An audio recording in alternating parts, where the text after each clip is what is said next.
Good evening, everyone.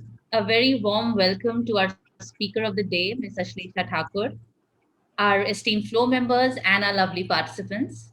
I'm Archana Khosla Burman, the founder partner of a boutique law firm named Vertices Partners, which specializes in the startup space, venture capital, and private equity investments.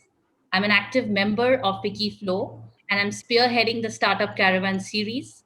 And I'm very excited today to bring forth our sixth workshop of the Startup Caravan series on a very relevant topic. Given the fact that I'm an entrepreneur myself and I'm involved in advising entrepreneurs on a day in and day out basis, I am aware of the pain points involved in an entrepreneur's journey, especially given the nuances and challenges surrounding the new normal. Until about 6 months ago, most of the modern world, including India, was blissfully unaware of the ramifications of a global pandemic. And then COVID 19 spread faster than a wildfire, and the world changed as we are seeing it today.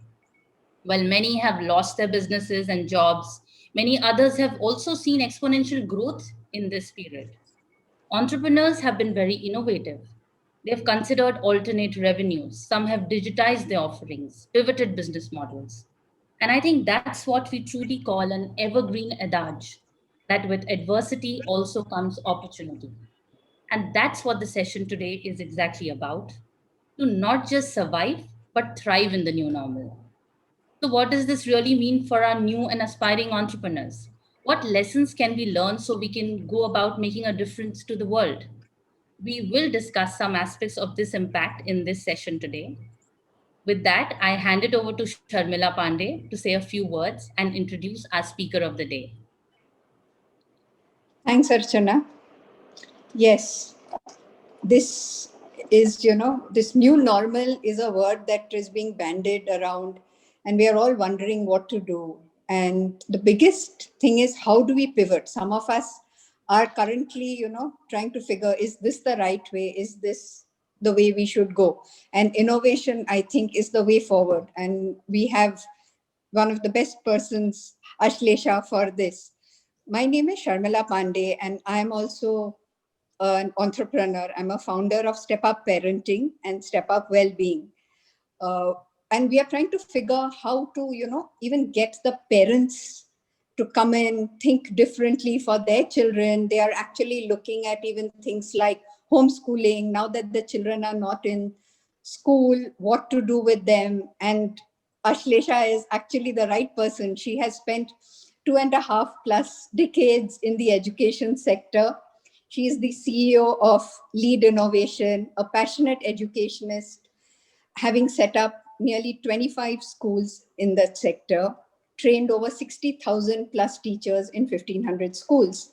And we were just having a chat yesterday, and she was talking about how she's been doing training even now online for the teachers, for people, as to how to survive in this new normal.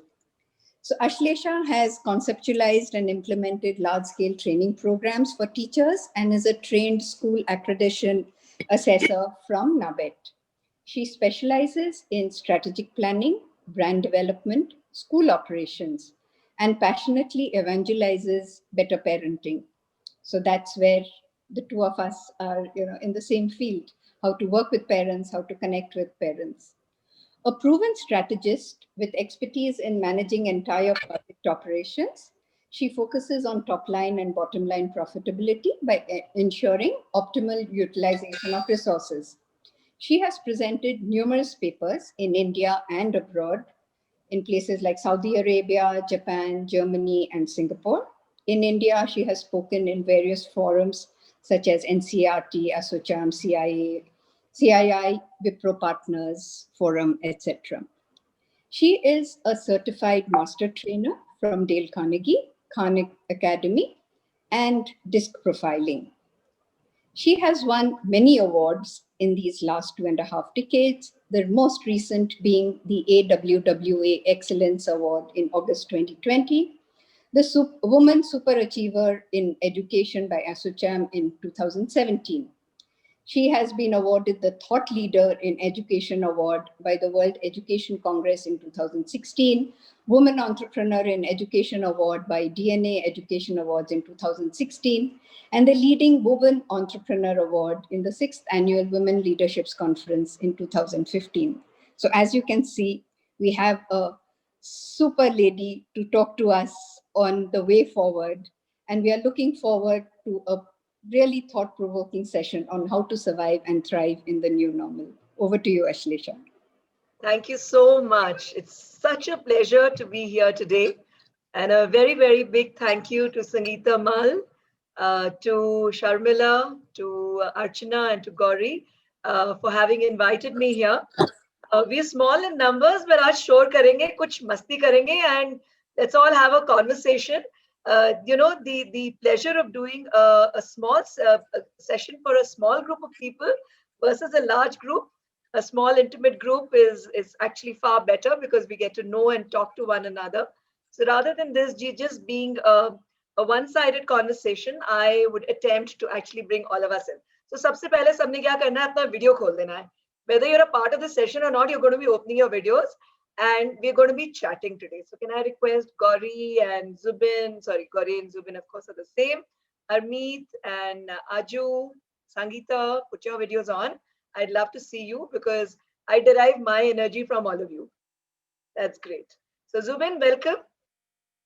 Harmeet, Aju, Sangeeta, I'd request you to also join us. Hi, Sangeeta. Nice to see you finally.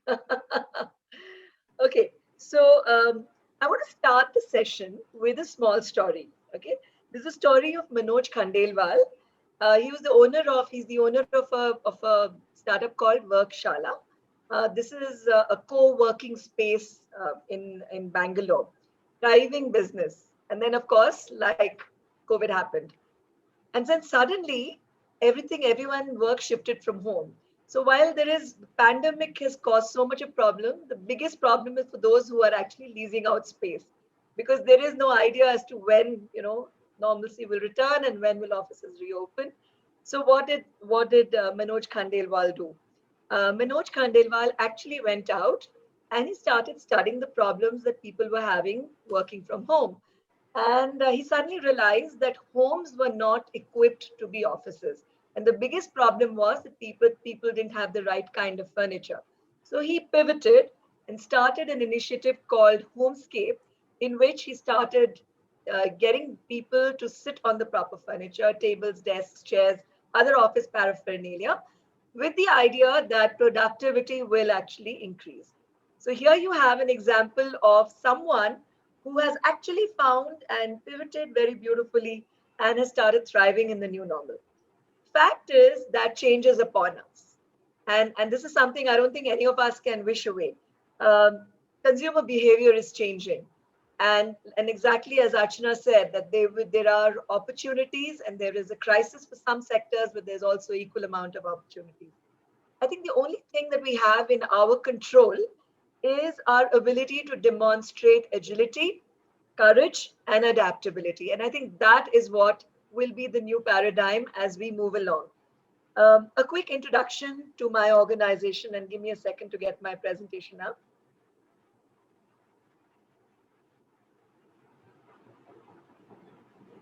Okay. Um, Lead Innovation is an 8-year-old organization. We've served more than 1,500 schools and different organizations, trained about more than 60,000 people. We've set up and transformed and managed about 32 schools.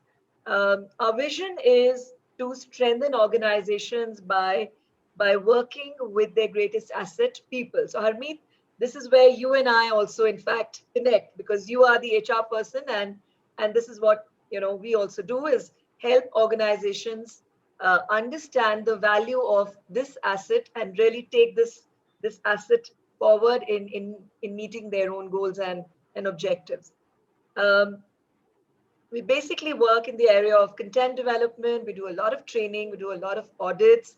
We have English language programs. We're an empaneled partner for organizational development. We've done a lot of school startups. So that's the basic thing that we've been doing.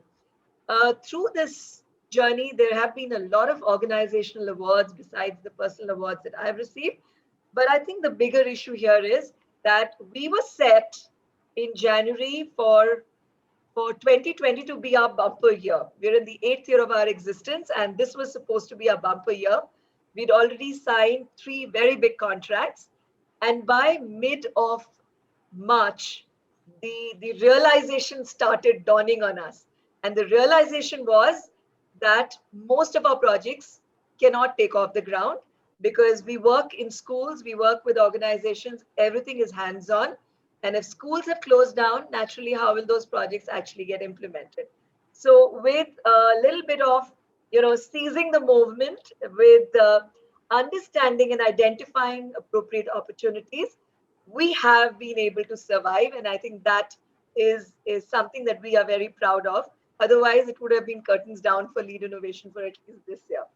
So what I want to now do is actually challenge you. What has been your life lesson over the past 6 months, ever since life has completely changed? What I want you to do is to go to this site called menti.com. Can I request you to open a new window in your laptop or your phone, whatever you're comfortable with? If you can kindly go to menti.com. Yeah. And I want to see how you actually make a word cloud using this tool. I'm going to, since we are very few of us, I'm going to actually allow you to write more. Yeah. You will be asked a code. The code is 1329512. What have been your life lessons over the past few months? Because remember, this is a conversation that we are having, and here we start out sort of discussing what we've all been through as well. 3 words or less, you're allowed 3 different entries, so write 3 reflections at least, but not more than 3 words. Menti.com 1329512.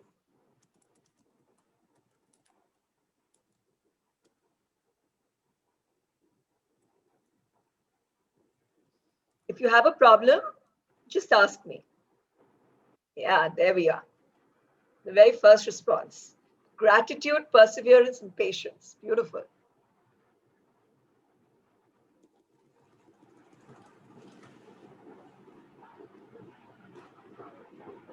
Great lessons to learn. Gratitude that we are okay. Perseverance in our business, in our personal life. Steadfastness, beautiful. Discipline, peace. Stay relevant. I think discipline is key, isn't it? Getting up in the morning, ensuring that you're following a routine and moving on. Simplicity. Beautiful word. Innovation. Innovation in our personal lives. Isn't it amazing that we've been able to cook so much despite the fact that there is a lockdown and the maid is not coming? The kids have got the best home cooked meals ever in their lives. And it's amazing how we've actually connected with our families. Okay, I'm waiting for some of you who have still not responded. Happiness is minimalistic. That's beautiful. We don't need too many things to be happy, actually. Happiness is just being with our loved ones together, isn't it? Lessons are ongoing. Life is ongoing, so lessons are also ongoing. And we're making a choice. We're making a choice about what kind of food we're eating. We're making a choice about the health and the lifestyle that we are adopting for ourselves. We're making a choice to look after the people who work for us. And that's a choice that we are making. We are valuing people.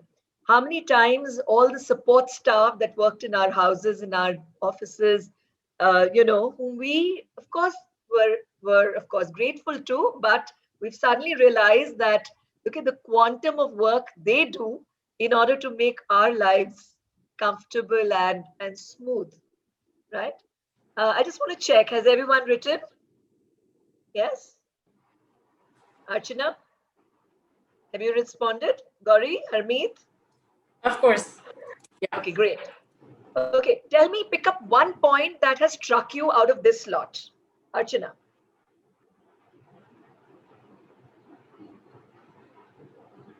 One point that's striking you. Take a look at that. You've written your own response. I want you to see which response is striking you now. Sangeeta? Aju? Are you there? Gratitude Yes, I'm stays here. in the center. Yeah. Aju, what response is striking you? I would say innovation. Innovation. Okay. Sangeeta, what about you? I cannot see all the responses, but I think Are you able for to see me, my screen, Sangeeta? not exact. So Okay, you're there going you to go. go back Just to a the minute. window where my screen is Just a visible. minute. Just a minute. Yeah. Okay. Meanwhile, sorry, Yes, I would have to say peace and gratitude. peace and gratitude. Okay. Archana? Happiness in minimalistic things. So now I what love we've that too. learned is I love that too. minimalistic Harmeet? we have. For me, it's gratitude all the Gratitude. way. All the way. So good. Sangeeta? Yes, I think value people. Value people. Okay. And Yeah. Sharmila? Yeah. Sharmila, you're on mute. You're on mute. Unmute Sorry. yourself. Value people is Value what I people. also wanted to say. And Okay, actually, Jayashree. it's not this thing. The other one is actually lessons are ongoing. We keep Lessons learning. are ongoing. Very true. Life does not end, and lessons definitely don't end. Jayashree? Are you there? Patience and discipline. Patience and discipline. Yeah, patience and discipline. Wonderful. So it's not just the lessons in business and keeping ourselves alive and afloat. It's really all about life's lessons that COVID is actually teaching all of us together.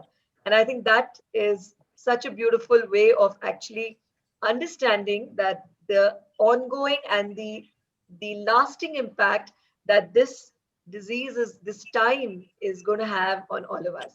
So really, if you look at it, um, I'm taken back to what Darwin actually said about natural selection.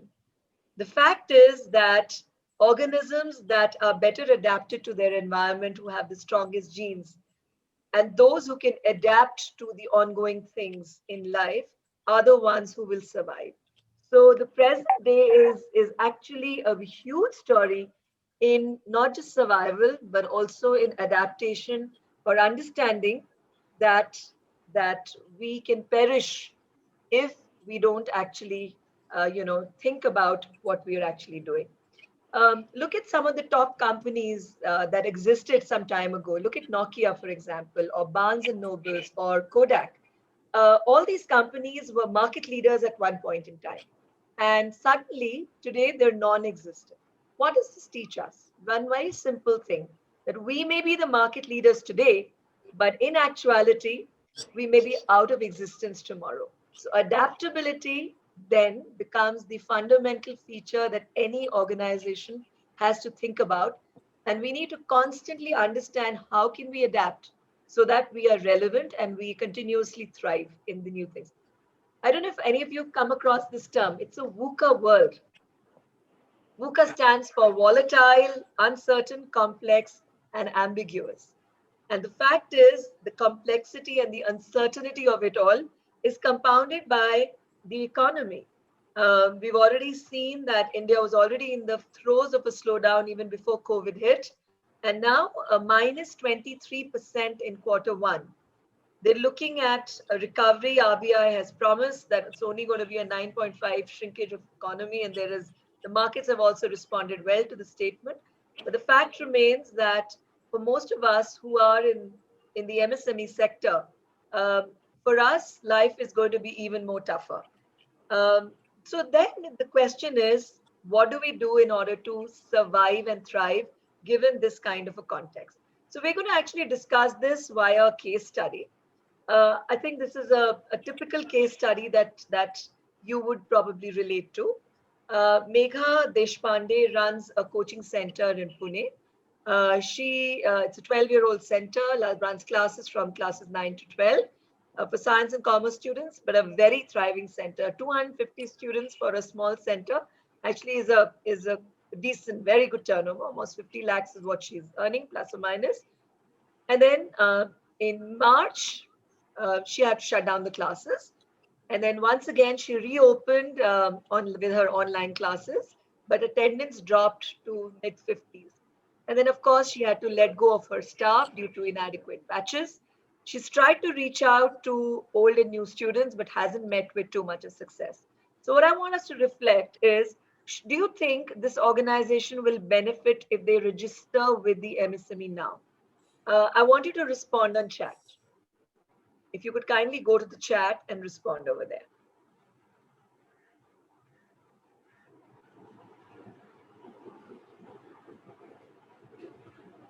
I'm waiting for everyone to write on the chat.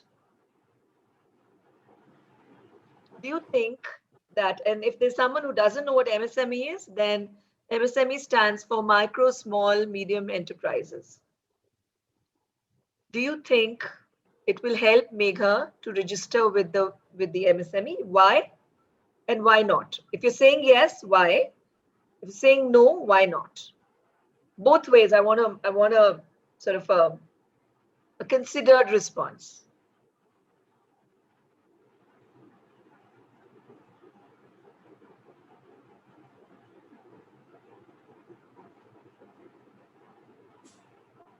I will actually have to know more about what this registration is. MSMEs. Okay, I'm going to be sharing in a minute. If you don't have an opinion right now, it's perfectly all right. Okay. Has everyone responded? Archana, they would like to get some SOPs as a part of the MSME policies. Yes. Aju says it's probably her only ray of hope. All right. Yes, if she wants to continue in business, and it's always good to be affiliated to an organization. Very true. Okay. The second question that I have for you is, what advice would you give to Megha to survive and thrive? What is your opinion about this? She's lost 1/5. I mean, she's lost 4/5 of her business, really. It's come down to some like 10, 12 lakhs at this point in time. So what advice would you give her?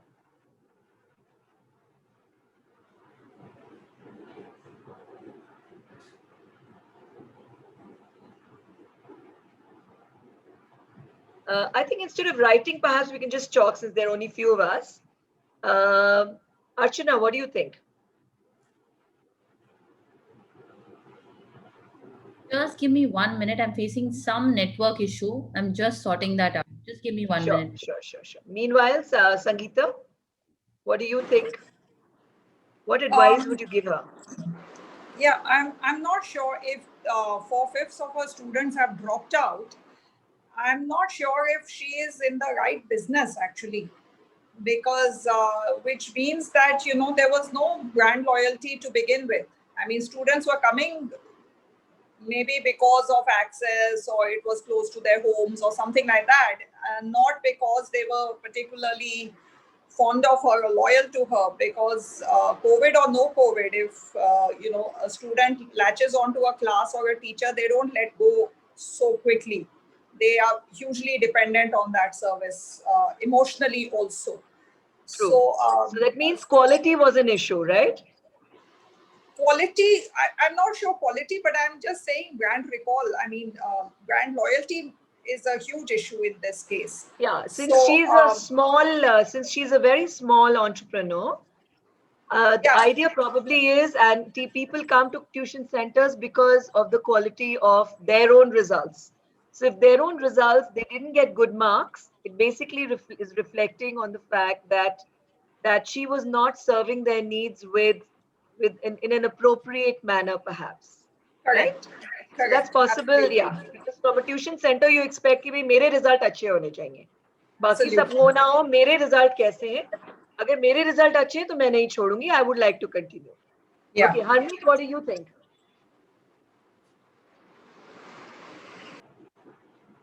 I think the very fact that students have stuck with her and she seems to be doing roaring business, I'm not sure if probably the brand loyalty or stickiness is an issue. Perhaps I think if you unveil this information a little more, most of the parents are also going through a turmoil where maybe the father has lost a job, the mother has lost a job. Collectively, they are not being able to make enough money to fund the coaching and the tuition fee, etc. So if that's the reality for most of the students around, perhaps it makes sense for Megha to look at a delayed sort of a fee arrangement. I'm sure she also needs to survive. I realize that. So maybe come to an arrangement where they try and create a win-win kind of a situation where she can defer her coaching fees till the time the students become comfortable in paying. So that way it ensures that all those 250 students that she's speaking about continue with her, and perhaps all those students who are facing a similar financial crisis in other institutions may also want to hop over and join Megha's coaching. I mean, that's what comes to my mind with whatever I think information that's that's wonderful. available as of Yeah, now. good suggestions. Sharmila, what do you think? Yeah, so I agree with what Harmeet said. Money is an issue because people don't want to spend. They want to spend only on what they feel is essentials because you don't know what is the way forward. The other thing that I'm seeing is also that not too many people are very happy with these online classes because the teachers themselves are not used to teaching online, and hence they are not able to keep the students engaged. And so many of them are also dropping out because of boredom. So if you have maybe smaller classes and say we will do more interactive sessions, like say just now, like what we are doing, instead of just giving out information as you do normally in a class, maybe that engagement might make more sense, or a different way of teaching. Wonderful. It could also be a technology issue.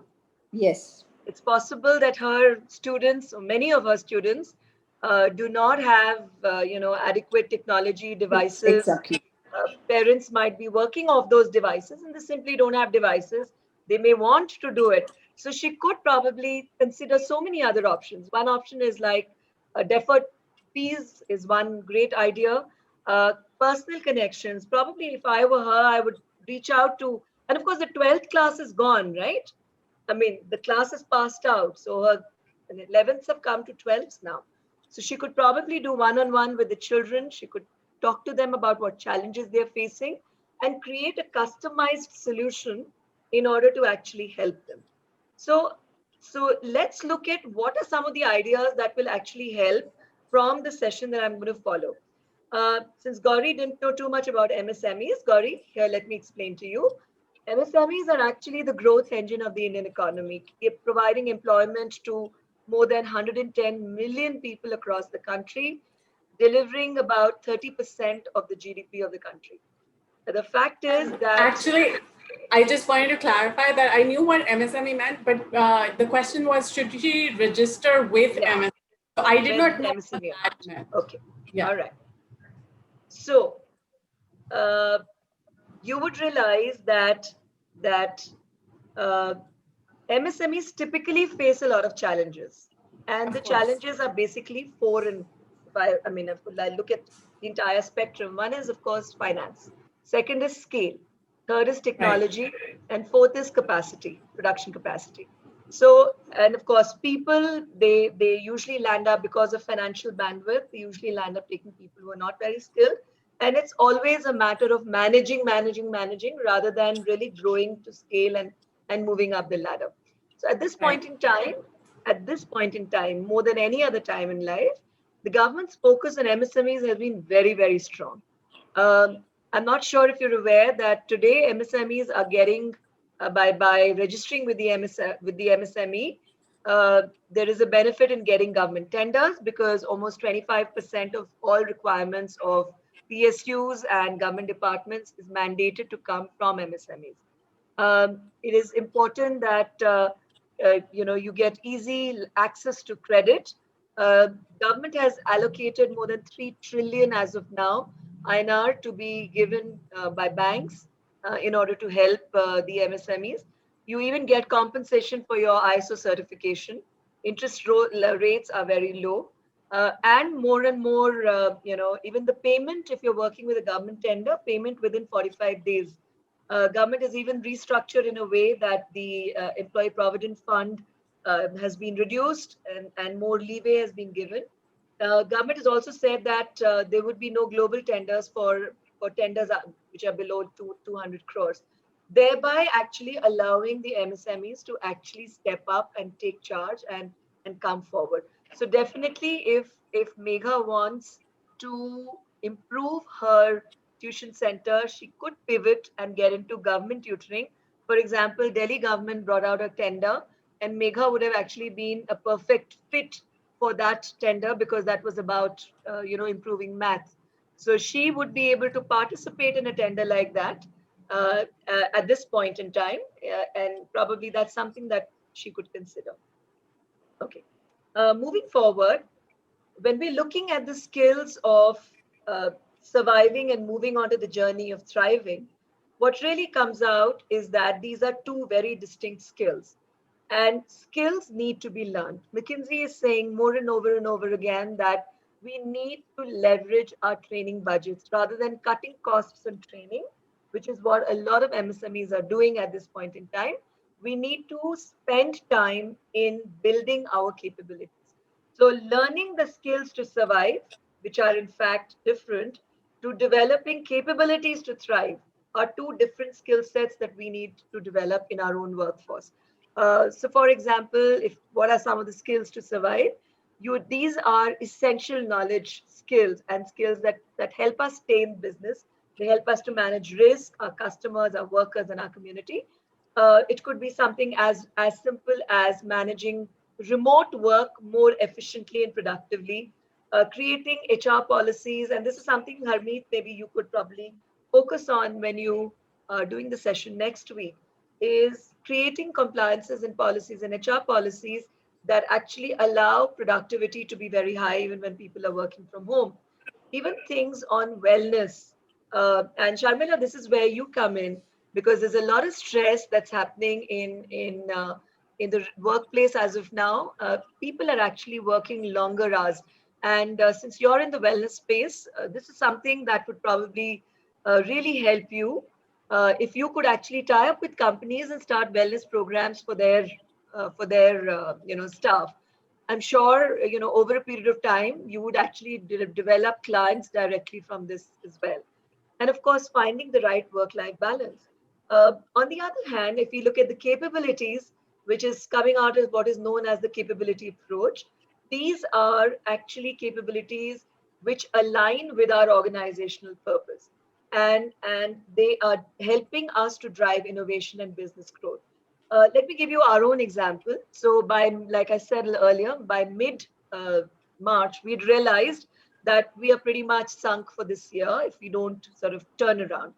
One of the things that we realized is that if schools move on to online classes, then we're going to need modules to be developed very quickly in order to empower the schools.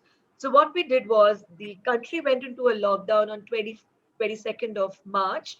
And by 26th of March, we had 4 basic modules ready. So we worked that fast in order to ensure that schools actually understand how to go ahead and help the teachers to bring them online. And once we had decided what the modules was, through our network, we started reaching out to schools, and we got a great response. Schools reopened in the first week of April, and we were already there training them. By third week of April, another problem happened. And we suddenly realized that nobody is willing to pay us for it. Why? Because schools themselves weren't getting the fees. And if they're not getting the fees, well, the first thing, like I said, that gets chopped off is the training part. So they said, कि भैया पैसे नहीं है, आप कर दो अभी training, लेकिन हमारे पास पैसा नहीं है देने के लिए. So we started thinking, okay, what do we do? A big problem for us. And then again, surviving and thriving and all of that. One important skill that we need to all learn is problem solving. So we were sort of brainstorming and saying, okay, what could be some of the things that we could do? So we approached organizations that have a long-term interest, invested interest in the education sector, namely the publishers. And we approached them and we said, okay, why don't we have these schools who are willing to do the sessions. They can't pay for it right now. Will you sponsor these sessions? So we found the Via Media. We got the sponsors from the publishers. So the publishers were able to maintain their relationship with the schools. The teachers got empowered and we got paid. So it became a fantastic way. And believe me, we've trained almost, I think, 13,000 teachers over the last 4.5 months. And we've reached out via social media through our sites, etc. We've reached more than, I think, 30,000 teachers. And that's a substantial amount in order to sort of figure out, what we can do. That's what is capability of thriving versus skills to survive. Another big question, and I'm going to now lead on to 5 mantras that I believe are the key to succeeding in this time. And this is the basic question that I have for all of us. Everyone works hard, but what makes some people more successful than others? All of us here are entrepreneurs, but what makes some of us more successful than many others? What do you think, Raju? I'll start with you. Are you there, Raju? Okay, she's not responding, so I'm not sure if she's there. Gauri, Sorry, let's no, go. I was on mute. I was on mute. Yeah, Sorry. all right. Please go ahead. Yeah, Raju. Yeah. So, Raju, put your video on. It's nice to see you when you're responding. oh, all right, all right. Yeah. So Yeah. I think it is more important to not only work hard, but work smart. So Work you have hard to and move work with the smart. times, because you have to Okay. move with the times. You have to innovate with times. You have to move forward. Like you said, Nokia at one point was a market leader, but then suddenly they're not in the picture anywhere. So you have to keep moving with whatever the market demands and go forward that way. So you have to keep innovating. You cannot have one tried and tested formula which will always work for you. Okay, I'm not talking about the business at this point in time. I'm talking about you personally. I'm talking about human beings personally. Why are some people more successful than others? Because I think you have to be very opportunistic. Opportunistic. Along Okay. with working hard, you have to seek out opportunities and make them, tweak them and make them work for you. Yeah, that's what I think. Gauri, what do you think? I think the two characteristics that stand out for me would be adaptability and secondly, collaboration. The ability to collaboration and work with people across the board, be it more somebody who's more resourceful and even less resourceful without, at their own level. That is one of the best characteristics you could have. All right. Harmeet, what do you think? I think a couple of things that come to my mind. One is the ability to join the dots. That's important. I might not be a King Kong, if I may put it that way, in something, but can I collaborate with somebody? And that's where probably joining the dot becomes very, very important. Good. The other bit is, of course, staying the course and being resilient. I think probably that's what comes to my mind. Wonderful. Sharmila? Yeah, it's also, as we were talking about, I think, being in touch with our customers. We should put ourselves in their position and think about what, they would like to do. And the other thing is also discipline. I think, just doing it over and over and over till you've got it somewhere, otherwise you're always second thinking, is this the right way? Should I go this way? Should I go this way? If you've decided to go a certain way, go that path and then, see whether you want to continue or not. Going in the right direction or not. Yeah. Sangeeta, are you there? Yes, I'm here. Yeah. Oh, just a minute. Yes. Have you heard my question? Should I repeat it? Yes. No. I'm very much here. So I was thinking about your question, and I think my biggest observation is that you need to understand the new situation, any new situation, very quickly. You need to get a handle on any situation very, very quickly, which is, if you are stuck in the middle of a downpour, how do you get home? What do you do to get home? The person who has the answer will get home most dry and fastest, right? I love the analogy. Very nice. So I'm thinking that the ability to understand a situation and very, very, very quickly come to grips with it. So I think it's an enlargement of the term adaptability. Yes, I mean, but it goes beyond problem solving. Adapting is a reaction. It is a response to a situation, but this goes beyond that. This is not just a response. This is actually having Forward thinking, future focus. Yeah, making our future proofing our future in that sense. Yeah, you are ahead of the curve. You're ahead of the curve, right? Yeah. So if I were to kind of use one umbrella term, Archana? Yeah, so I think also in addition to what everyone else has said, not underestimating yourself, because I know there are a lot of people. One is, of course, being driven. The other is sometimes we overthink that probably I will not be able to achieve something. And there would be so many people in the line who may not actually know, may know as much as you know, but they will be out there. So just being a go-getter is also something which is very important. Sometimes you figure out things while you're in it. While you're you at it, yes. Yeah. So if I were to kind of use one umbrella term, which kind of encompasses everything that you're saying, the one term would be mindset. Okay. It all comes down to the kind of mindset that we actually have. And there's a lot of research done on this term by a Stanford professor by the name of Carol Dweck. And she came out with this whole theory about growth mindset. I wonder if any of you are aware of this theory of growth mindset? Yeah, I've read it.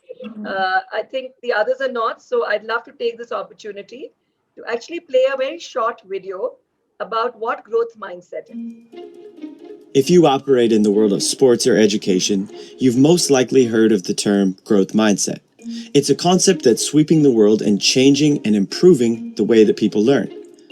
This powerful idea has been pushed forward by Stanford professor and best-selling author Carol Dweck. For decades, I've been studying why some people succeed while people who are equally talented do not. And over the years, I've discovered that people's mindsets play a crucial role in this process. These mindsets are really important when it comes to learning. Her work has uncovered two ways of thinking about skill and development. Some people have what's called a fixed mindset. They believe that skills and intelligence are set, and you either have them or you don't. That some people are just naturally good at things while others are not. In short, they believe that you are not in control of your abilities. Other people have what's called a growth mindset, and they believe that skills and intelligence are grown and developed. So people who are good at something are good because they built that ability, and people who aren't are not good because they haven't done the work. In short, they believe that you are in control of your abilities. Really, the core idea here is people with a fixed mindset believe that skills are born. People with a growth mindset believe that skills are built. People with a fixed mindset believe that you can't or don't have to learn and grow. And people with a growth mindset do believe in their capacity to learn and grow. Growth mindset really creates a solid foundation for great learning. And because of its power, companies, sports teams, and schools from all over the world are implementing this into their culture. Through years of work, Dweck and her team have uncovered sort of the defining characteristics of the two mindsets. This table really illustrates the contrast between the two. The first big characteristic we need to talk about is belief. Again, people with this fixed mindset believe that skills are born and therefore they can't or don't have to learn. People with a growth mindset believe that skills are built, therefore they can learn. The second major characteristic is focus. People in a fixed mindset tend to focus on performance and outcomes and results. In other words, their main focus, their main concern becomes how they look, and more specifically, to not look bad. People with a growth mindset tend to focus more on the process of getting better, of learning and growing. These mindsets and these characteristics have a huge influence on our ability to learn, and now we start to see why. Let's look at like the 4 key ingredients to growth: effort, challenges, mistakes, and feedback. The research shows that when somebody is in a fixed mindset, they look at effort as a negative thing, as something that you do when you're not good enough. They also don't see the value or purpose of putting in effort. They've been shown to back down and avoid challenging situations. They get really discouraged and worked up when they make mistakes. And when somebody with a fixed mindset receives feedback from a parent, a teacher, a coach, or a friend, they get defensive, they take it personally, and they don't see the value or purpose of the feedback. So in other words, people with this fixed mindset actually avoid and shy away from these 4 key ingredients to growth. Dweck and her team have shown that when people enter a growth mindset, they look at effort as a useful thing, as an important part of the learning process. They're actually more likely to embrace challenges and persevere and work through them.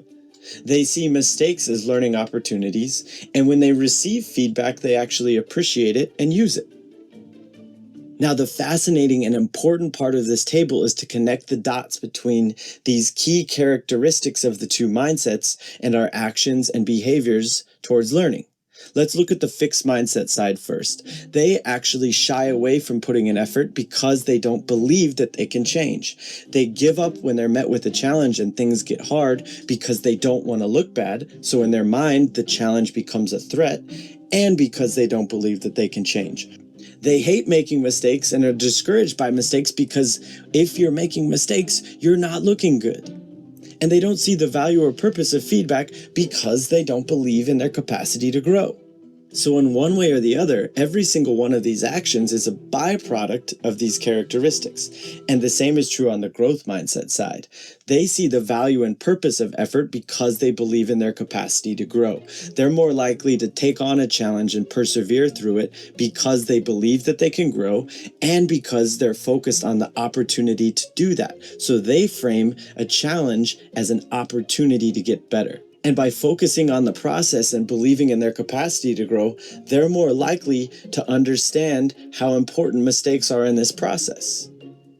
And when they receive feedback from a parent, teacher, coach, or friend, they're more receptive to this because their focus is on getting better and because they believe that that information can help them grow and they have the capacity to do so.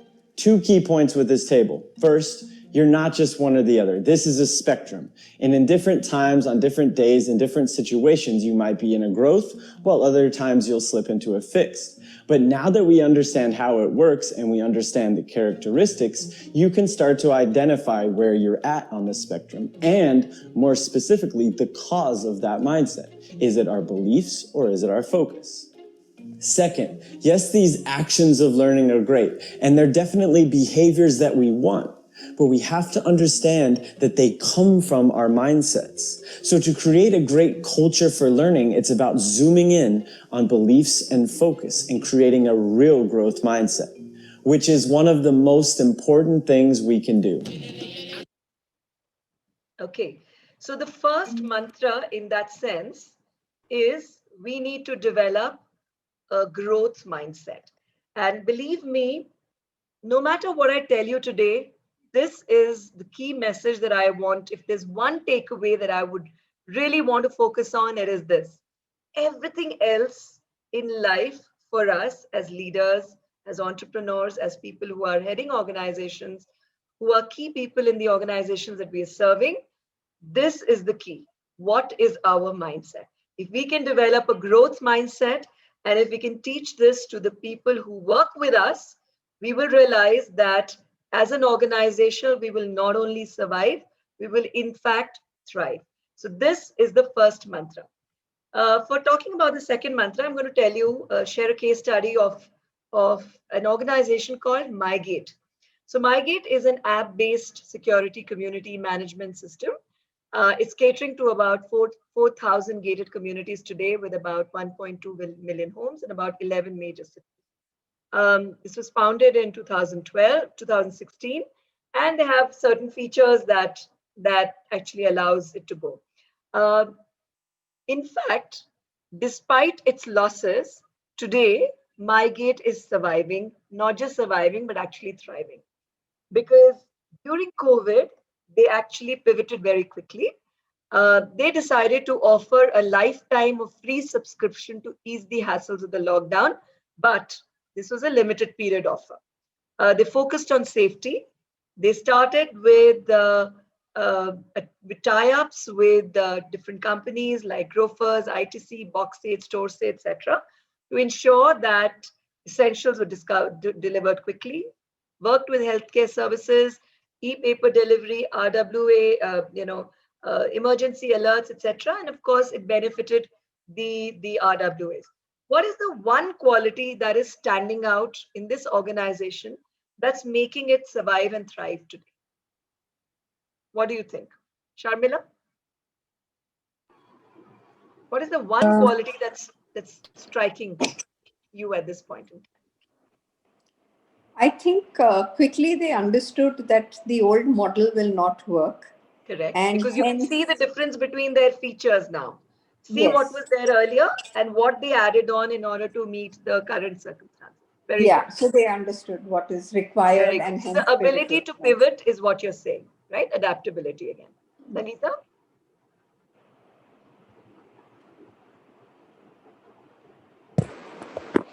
Yeah, I think very quickly understanding the what matters now. You know, getting hold of one key area of concern for everybody and addressing that. Just hitting Correct. on that right away. Correct. And deliver, and so building trust with your customers. Right. Archana?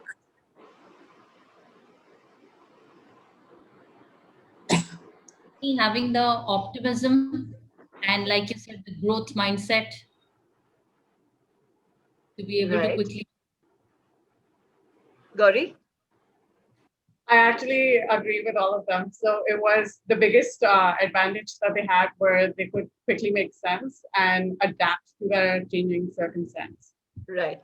So if I were to sort of use another term for adaptability, I would say it's agility. So you're not kind of fixed with where you are. You have the ability to innovate because you're an agile organization, right? And that's what this thing actually did. This company actually did. And McKinsey has actually given us 5 very beautiful, structures for how organizations can actually be agile and innovate, that particularly in times of crisis. Number 1 is strategy. And for strategy, I think you have to embed your core purpose and vision of your organization across the organization. So no matter how many people work with you, it is your strategy has to be in line with what and who you stand for, what you stand for. Then, of course, is your structure, your processes, the people, the technology, all of these. So the agility and capacity to innovate, the capacity to learn, unlearn, and improve, capacity to fail and then bounce back, actually is what is mantra 2, which is to be able to pivot, to be agile, and to innovate. Moving on quickly to the third mantra, very simple. The future is now, and it is digital. Whether we like it or not, tapping into online tools to increase your marketing and distribution. Okay. I'm not going to go into details about what digital marketing is at this point in time, but I want to know from each one of you, because we're all from very different segments. I'd like to know, for example, from Sharmila, what are some of the online tools do you think will benefit you? Are you there, Sharmila? Your video switched off. Sharmila, are you there? Okay, probably here and there. Aju, are you there? Yes, I'm here. Yeah, Aju, tell us which field are you from? I'm sorry, I don't know. So basically, I've been a trainer all my life. I I used to run an institute for skill development for children for about 15 years. Okay. So closely associated with a lot of schools and all that. And also I had a franchise with a company called SIP Academy, which was into skill development for kids. So I was also a master trainer with them, trained the trainer. Then I moved on to corporate trainings and all. But finally now I've taken a sabbatical from all of that. And I'm pursuing my passion for baking. So Wow. So are you doing this professionally? Are you like are you Yes. doing orders and stuff? Okay. So for a Yeah, I minute, do let's orders. just stay And with your since I've baking always business. been more, yeah, so we'll stay only with that now because that's all I do now. Because So let's stay with the baking I business. So also do let's all orders, perfect. but more than orders, I also teach because training has always been my forte. So So are you I also teaching teach baking now? baking. Oh yeah, wonderful. Yes, I am. You're just the right case study to do. Rather than using some other case Yes. study, I think it's more relevant for all of Yeah. us to think about Aju's business. So Aju is a professional baker. What online tools do we all think could help a professional baker? Because the idea here is that, you know, we are here as a support group for each other today. So if you can take back one idea that you can take back and actually apply to your own lives, it'll be so useful. Yeah. So if I'll start off with my then when so with just before the Abhi, lockdown, I hang had on. I don't want you to respond okay. because we're looking at baking as a Okay. profession for you. So we are coming out for ideas Okay. for you today. Okay. Archana, what do you think? All right, great. For a professional baker, what do you think are some of the online tools that she could use? So for providing trainings, is that the For no, let's say she has to increase her business. So, you know, everybody's homebound. How do we put Aju on the map of the must-have cakes? Because she makes the most delicious cakes. So, what are some of the mediums that she could use in order to reach to her customers? And, you know, whatever she's earning, let's say that we have to make it 5x in the next 3 months. What could she do? So I It's think the possible she's first already doing it, but we're just trying to she must be brainstorm it. Which would be the basic ones, like talk about it in social media, you know, on your LinkedIn, on Facebook, talk about it. The more traction you get, the better it is. Which specific social media do you think will help her? Okay, think. Gauri, you're with communications and strategy in communication is your forte. So let's hear from you. I think what Archana actually started with was exactly right. So Facebook, Twitter, okay, but Facebook and Instagram are probably going to help her the most. Correct. And then even more than more than Facebook, it's probably Instagram. it would be Instagram because it's all about baking is amazing on It's Instagram. all about Instagram, right? So Yeah. what we need to do and what will help Aju figure out the best strategy to increase her presence, marketing as well as her distribution would be to actually go out and capitalize on Instagram as a primary tool for her, right? But not just keep putting pictures out there. No. What would probably help her is to create a strategy through which she can help them Shopify and actually help them to come on her page, because that's the idea, right? The idea is that you use multiple channels to get the customer to come to your website and order the cakes from your website and not go anywhere else. So she could probably look at testimonials from her, clients. She could look at, of course, beautiful, gorgeous pictures, and I would definitely suggest to Aju that she could invest in a good camera, and if her camera skills are good. Otherwise, it's actually a good idea for you to tie up with professional photographers on an ongoing basis who can keep coming and taking pictures for you. Difficult today because of the COVID, but I think even if you can manage in some way someone to come and keep taking pictures, but really gorgeous, make everyone's and of course create a whole campaign around it. So online tools, and I've just taken one example of professional Sharmila's business, for example, about wellness and step up parenting. It's such a fantastic business that lends itself to the online tools. So it's not enough to just have one channel, just one Instagram or just one Facebook or just a website. Today, what we are looking at, and today the story is not about single channel marketing, but actually going on about marketing in the omni-channel way. All right. So omni-channel way. Let me explain omni-channel with an example of a case study from Lenskart. Okay. Like last month, I realized suddenly that my eyes have become, I'm finding difficult to read with my specs. So I realized my number must have changed. And because of COVID, I was very hesitant to go to the doctor. So I was looking at Lenskart and I suddenly saw that they offer free home visits. So I called somebody home. They came, they tested my eyes, and I went to their website. They have a beautiful augmented reality 3D tool that, I had to just sort of put a video of my face. I did like this. They looked at my jawline, they looked at my features, and then they came out with suggestions with what would be the best kind of frame that would suit me. And then they gave a lot of options. I scrolled through the options, I paid the money, and within about 5 days, 6 days, I think this thing said the spectacles were delivered to my house. And once the spectacles were delivered, I suddenly realized they were a little crooked. They weren't sitting properly. Obviously, some problem somewhere. So I was very angry. I called them up. I sort of, messaged them. I emailed them, their customer support. So they immediately said, okay, we understand you have a very minor problem. It just appears to be, some minor adjustment required.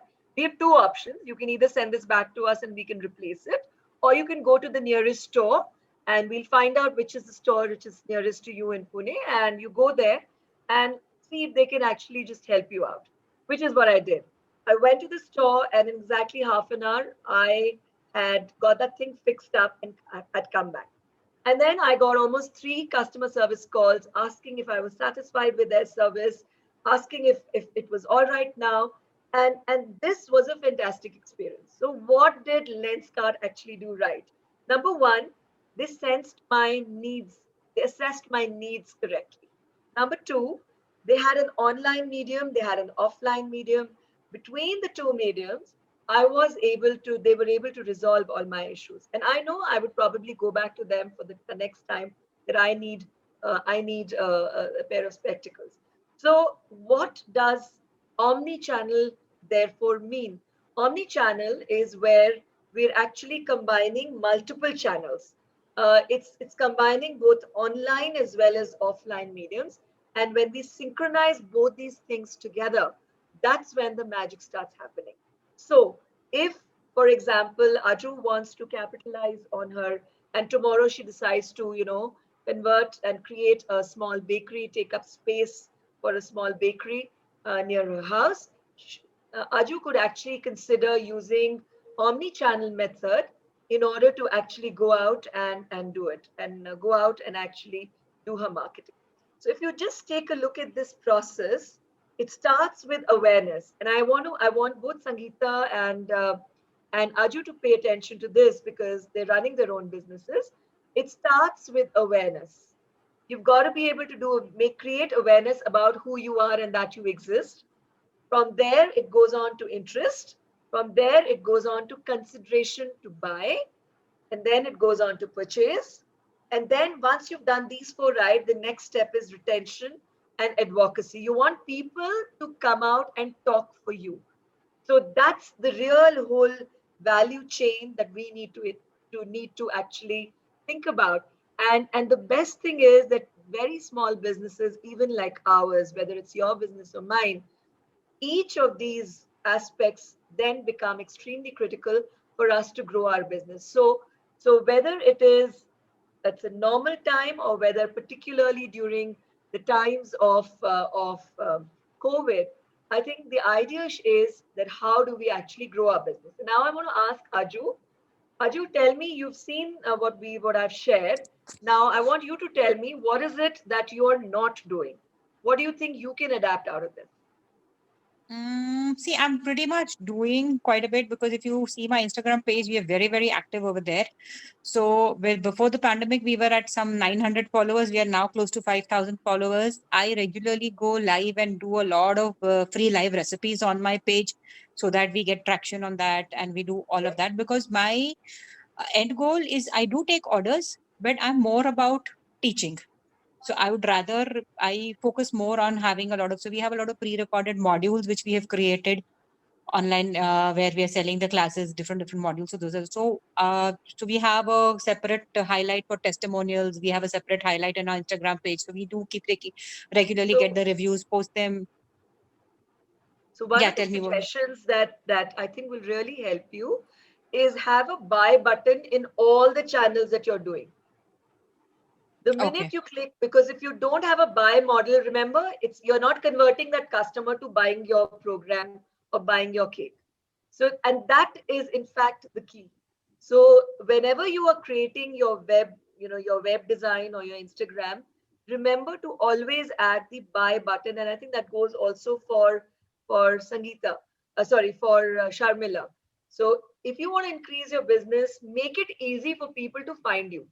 Number one, make it and focus on the customer experience that they will have whenever they come to your page, and constantly see whether you can not entice them, whether you can encourage them to actually buy the service as opposed to just feel good and get to know about you, because that is the key over here, getting them to buy, because at the end of the day you're not doing charity.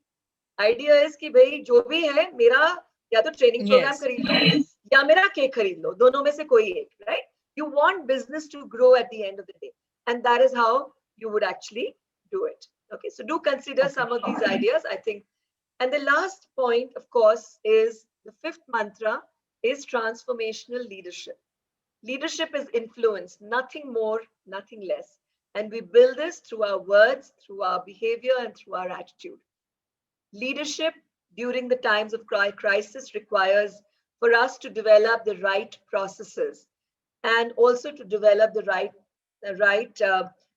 personal traits, all right? Identifying your vulnerabilities, future-proofing yourself in order to ensure that you are in fact ensuring that no matter what circumstances happen in life, you are always there. What I want to do now is take 1 minute more. I know I'm exceeding my time. I'm going to take exactly 2 minutes more and ask you for one leadership advice that you would give to the rest of the group. Sangeeta, we'll start with you. One leadership advice. I think I would say it is to encourage the good in others rather than focus on their shortcomings. Negatives. Yeah. Focus on the good. So you encourage the right behavior. Beautifully said. Yeah. Gauri, what do you think?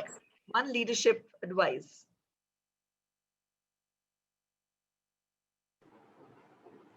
I feel like we need a lot of responsive leadership instead of reactive or authoritative leadership, because the times are changing, dynamics are changing. So we need to be accommodative for them and have them accommodate you as well. Beautiful. Very nice. Sharmila. Actually, lead from the front. So you should demonstrate the behavior that you want the others to, follow. What you want them to do. Lead from the front. I love that. Aju? Yeah, similar to what she said, basically lead by action, would I say, and also teach them a lot of resilience, because I think there will be tough times in all situations. So you need to be resilient. You need to learn to emerge over those times. Beautiful. So somewhere, yeah. I think seek commitment and not compliance. And that comes when your employees are actually loyal to you. That's when they will not ditch your ship and go to another organization. And it happens all the time, right? Building employee loyalty is in fact tougher than building customer loyalty. In fact, this has been my learning of life. Okay, Zubin, are you there? If you're there, we'd like to hear I think Harmeet has dropped off. Zubin, are you there? Jayashree, are you there? Okay. So I think they're probably here and there. So, what are the key points? Life has changed in the new normal. Workplace is never going to be the same. Learning is more important than ever before. We need to develop the skills to survive and the capabilities to thrive. We need to use the purpose of our organization as the North Star for moving ahead. We need to manage uncertainty through agility and innovation. And we need to ensure that we're choosing the right platform, digital platform, in order to move ahead. So, what I want you to ask you now is what has been your key takeaway from today's session? If you could write that on chat.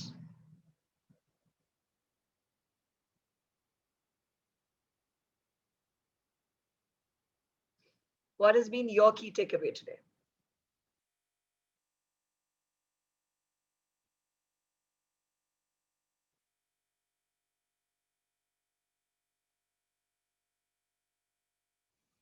Gauri says growth mindset. Sangeeta says agility.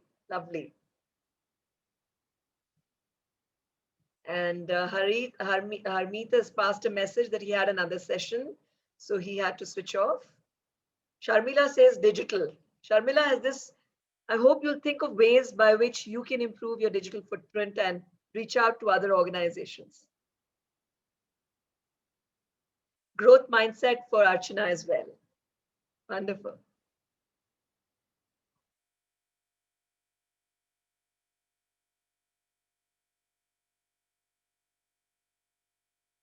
Okay, has everyone written?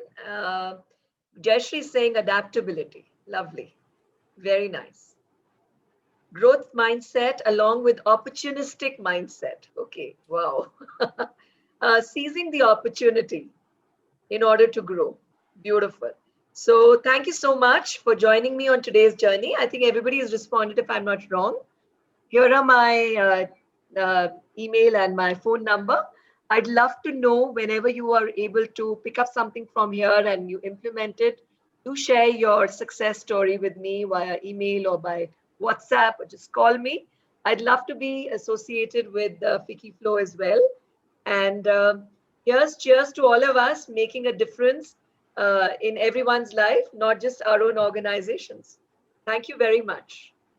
Big thanks to Sangeeta and to Startup Caravan and to Sharmila for having me here today. Absolutely. It was our pleasure. Thank you, Aslesha, for the informative session. Our attendees, as you have seen, have taken a lot of key takeaways from today. I would also like to thank Startup Caravan, organizers, FICCI Flow, Vertices Partners, Student Body Partners, Million Minds, and Entrepreneurship Cell, IIT Bombay, as well as our latest partner, the FICCI Flow Mentoring Cell, and Sir Mela for today's session.